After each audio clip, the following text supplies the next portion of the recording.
berada di dalam kubangan sengketa konflik pertanahan dan menjadi korban dari praktik mafia tanah merupakan mimpi buruk bagi rakyat.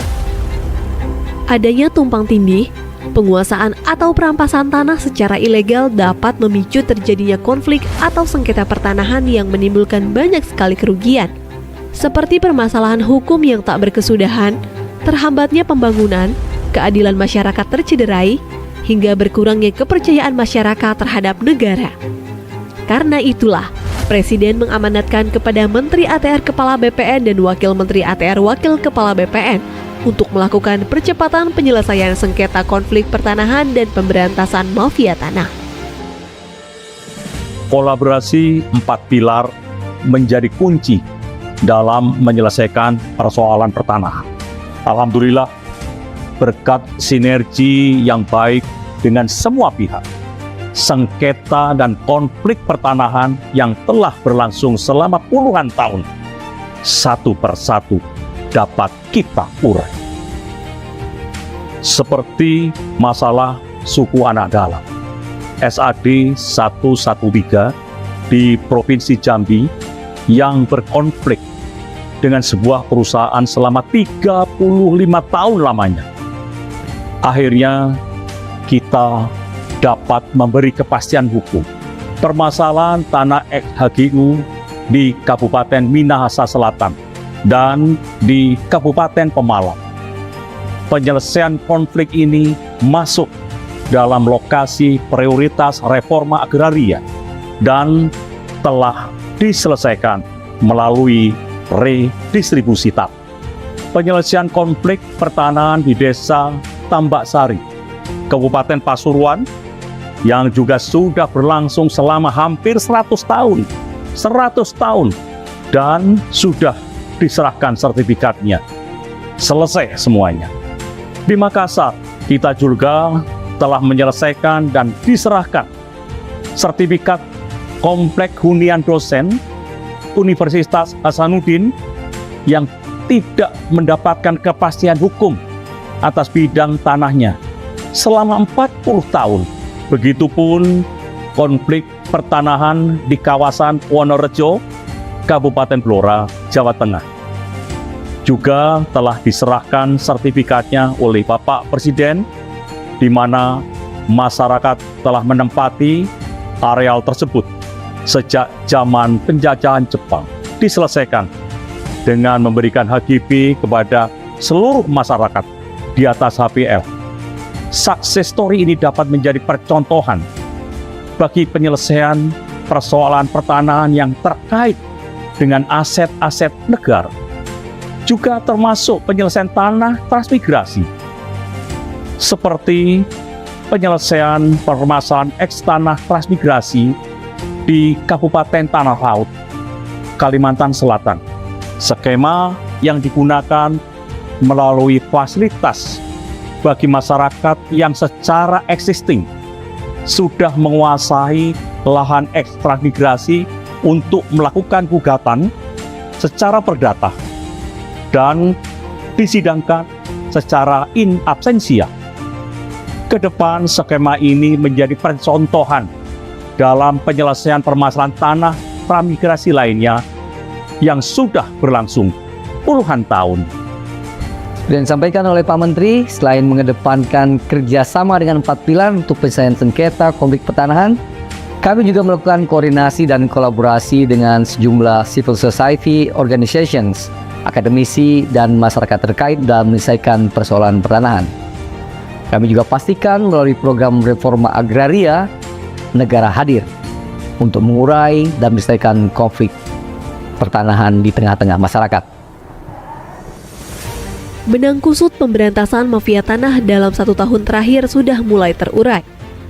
Pada bulan Maret lalu, di Provinsi Kalimantan Tengah telah berhasil melimpahkan kasus pidana mafia tanah ke Kejaksaan. Tentu kasus Kalimantan Tengah bukan satu-satunya, tetapi kasus lain di 39 tempat juga telah dilimpahkan ke Kejaksaan, seperti di DKI Jakarta, Jawa Timur, Sulawesi Selatan, Banten, serta provinsi yang lain. Selama tahun 2022 hingga awal tahun 2023, upaya pemberantasan mafia tanah oleh Kementerian ATR BPN telah menyelamatkan tanah seluas 6,7 juta meter persegi, yang nilainya setara dengan kurang lebih 1,08 triliun rupiah. Keberadaan mafia tanah memang sangat meresahkan bagi masyarakat. Kami pun tidak tinggal diam. Kementerian ATR BPN terus berupaya untuk menutup ruang gerak bagi mafia tanah melalui perbaikan pelayanan pertanahan secara elektronik. Saat ini sudah ada 4 layanan elektronik di kantor-kantor pertanahan yang dapat dinikmati oleh masyarakat. Responnya pun cukup bagus karena pelayanannya jadi lebih cepat, transparan, objektif, efisien, dan profesional. Oleh karena itu, ke depan kami pastikan seluruh layanan pertanahan dilakukan secara elektronik. Dengan begitu, mafia tanah tidak bisa main-main lagi. Kalau nanti masyarakat masih menemukan ada mafia tanah, mari sama-sama kita gebuk.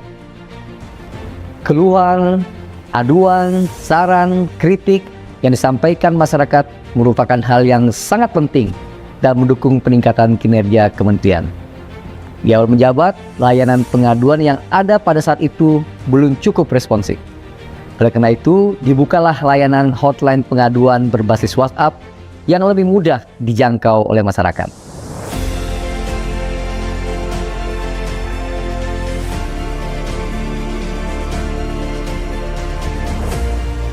Sejak diluncurkan pada Juli 2022 hingga Juni 2023, terbukti hotline pengaduan ini telah menyelesaikan 98,9% dari total 74.564 pengaduan.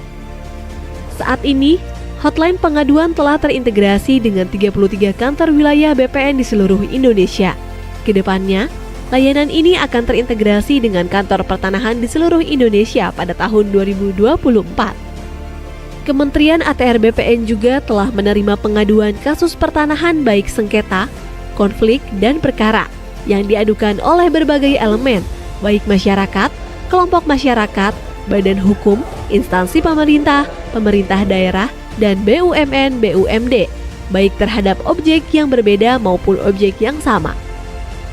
Kami pun terus berupaya melakukan penyelesaian kasus pertanahan, mulai dari mediasi, administrasi, hingga melalui skema pengadilan untuk mendapat win-win solution antar berbagai pihak.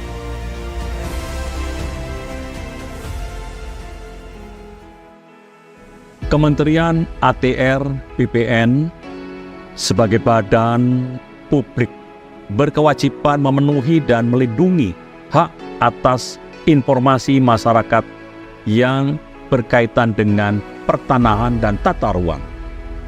Memiliki komitmen untuk memberikan informasi yang transparan, tepat, akurat, cepat, dan mudah diakses oleh masyarakat, serta sejalan dengan nilai-nilai Kementerian ATR BPN, yaitu melayani, profesional, dan terpercaya.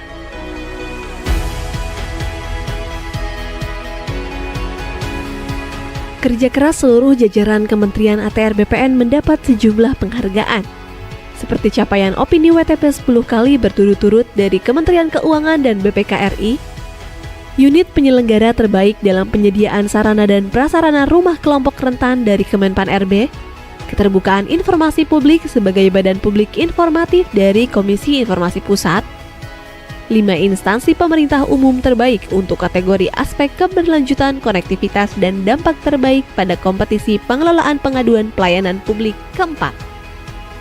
Dari segi penggunaan tanda tangan elektronik, berdasarkan penilaian dari Badan Cyber dan Sandi Negara atau BSSN, Kementerian ATR BPN merupakan kementerian kedua dengan jumlah tanda tangan elektronik terbanyak tahun 2022. Tanda tangan elektronik bukan hanya memudahkan dan mendukung efisiensi, tapi juga menghadirkan kepastian hukum yang setara dengan tanda tangan basah.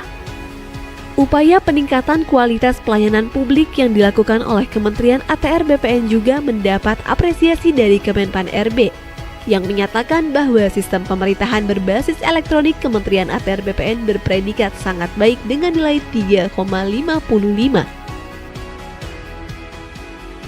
tahun bekerja untuk rakyat, untuk Indonesia.